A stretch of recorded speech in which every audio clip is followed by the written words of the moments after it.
ayun, matatanggap natin sa ating sarili na hindi ko kailangan maging ibang tao para may mapatunayan sa mundo.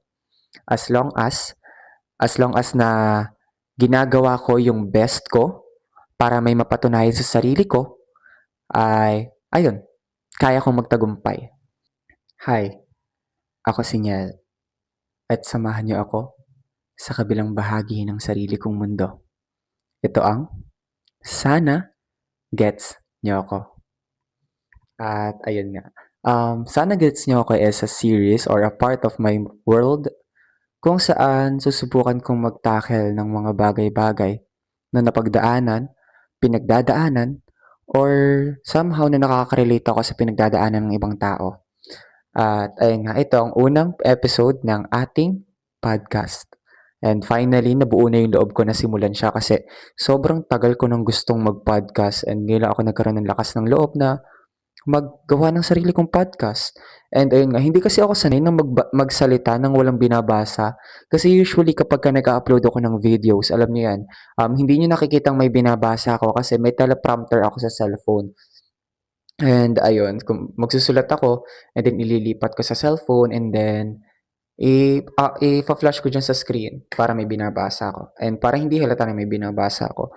And ngayon, gusto kong sanayin yung sarili ko na magsalita ng walang binabasa.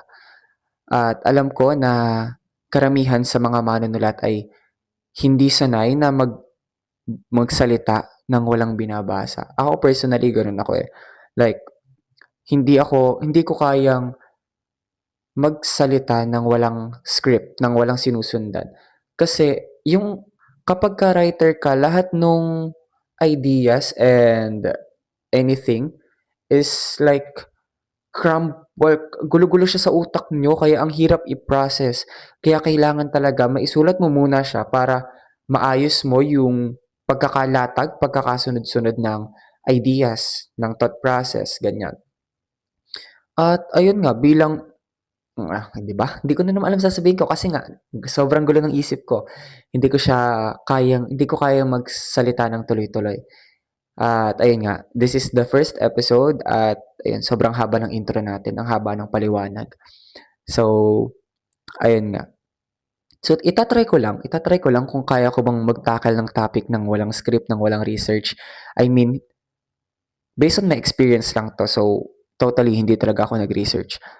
At ang gusto kong itakal ngayon is kung bakit hindi natin kayang tanggapin ang ating sarili. So, ayun. Sometimes in our lives, may part na hindi natin kayang tanggapin yung sarili natin kasi nga, nape-pressure tayo sa mga nakapalibot sa atin. Like, bakit si ganito, ganyan, ang galing, bakit siya mayaman, bakit ako mahirap, bakit siya may ganito, bakit ako wala. So, naranasan ko 'yan, danas ko 'yan. Nung ano ko, elementary days, high school days, sabi ko, bakit pagka card viewing, lagi nakakapunta yung tatay nila, yung nanay nila. Though napunta naman yung nanay ko minsan, every quarter. Nung grade 10 ako, nakumpleto niya yun. Pero, alam mo yung, nung before yun, like parang walang napunta sa card viewing ko, lagi siyang busy, lagi may ginagawa. Kasi, solo parent yung mother ko eh. So, yeah, hindi ko naman alam yung pinagdadaanan niya. Hindi ko alam kung bakit hindi siya nakakapunta. Sometimes nga iniisip ko, baka hindi nila ako mahal. Pero ayun nga, iniintindi ko na lang din. And ayun, that way napapaisip ako, bakit yung iba buo ang pamilya, bakit ako hindi? And hindi ko matanggap yung sarili ko kasi nga nakatingin ako sa kung ano ang meron ng ibang tao. Like, there were times na gusto kong maging kagaya nila. Kaya pinilit ko yung sarili ko na maging active sa recitation, sa quiz, sa exams. Pinilit ko maging mataas.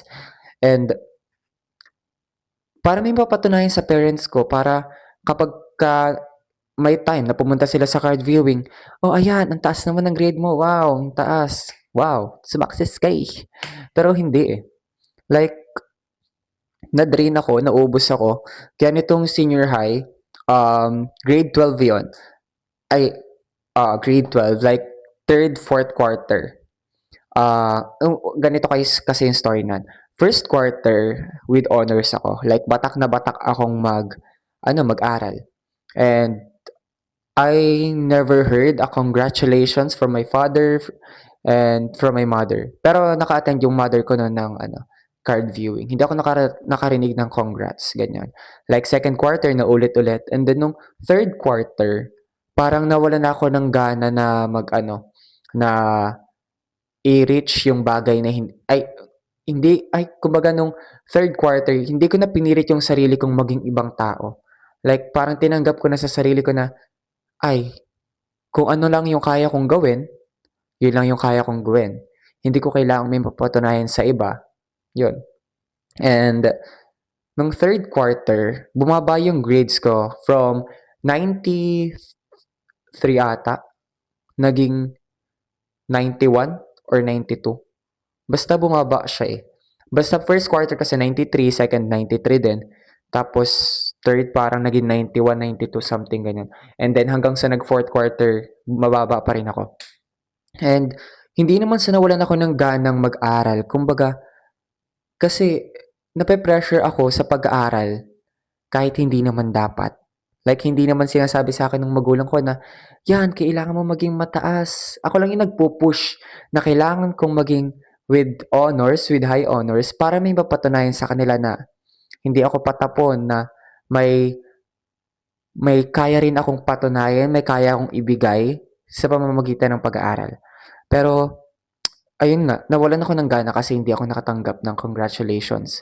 'Di ba kung sa iba-iba ang babaw ng dahilan, sasabihin sa akin na ang babaw naman ng dahilan mo, pero kasi ako, um, kaya ako ginagawa yung mga bagay na yun para makatanggap man lang ng congratulations or para masabi ko sa kanila na hindi lang yung mga taong yun ang may kayang patunayan. Kaya ko ring may mapatunayan sa inyo. And ayun nga, nawalan ako ng ganang mag-aral. Not because tamad ako, but because I chose myself. I chose to be who am I, kung sino talaga ako. Kasi back back when the day, basta nung elementary kasi hindi naman talaga ako batak na batak mag-aral eh. Like nung elementary ako, hindi ko siya pinipursue, hindi ko talaga, alam mo yun, hindi ko sinasagad yung pagka-bida-bida. Like parang okay lang, go with the flow kasi hindi ko pa nare-realize na may kailangan akong patunayan. Pero yun nga, nakakasali naman pa rin ako sa honors, ganyan. Pero hindi siya totally pressured. Like nung nag-high school ako, tanda ko nung high school ako, like parang batak naman ako mag-aral, pero hindi totally to the point na magpupuyat ako, ganyan. Nakikinig ako sa mga teachers. Like, nagte-take notes ako. And kapag ka exams, quizzes, nakakapasa ako. Pero itong senior high kasi talaga like parang wala ako sa sarili ko habang nag-aaral. And I realized na, ay, bumalik ako sa dating ako. Not in a bad way, in a good way kasi finally nakita ko na ganito pala ulit yung pakiramdam na nag-aaral ka ng walang pressure. Hindi ko naman sinasabi na maging tamad kayo. Ang akin lang ay, ayun nga, gusto kong makita ninyo na hindi mo kailangan i-pressure yung sarili nyo para may mapatunayan sa iba. Hanggat ginagawa niyo yung best nyo, yun kayo.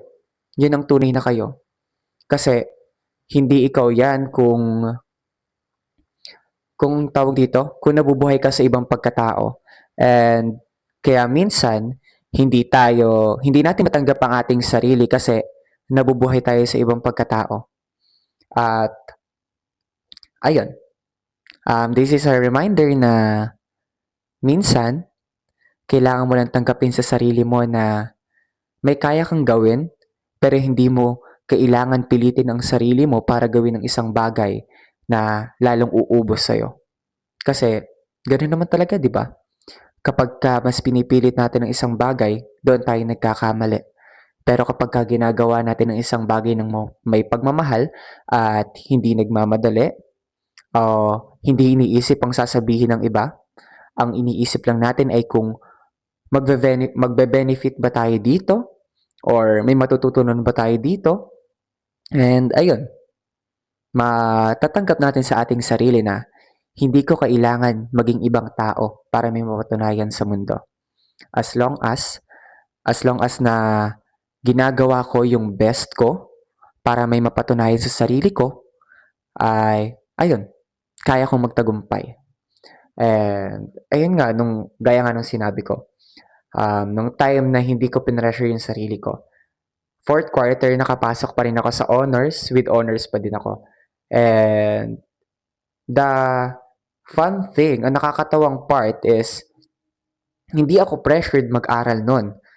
Like, go with the flow lang ako, at the same time, ginagawa ko yung best ko. And, yeah, yan lang.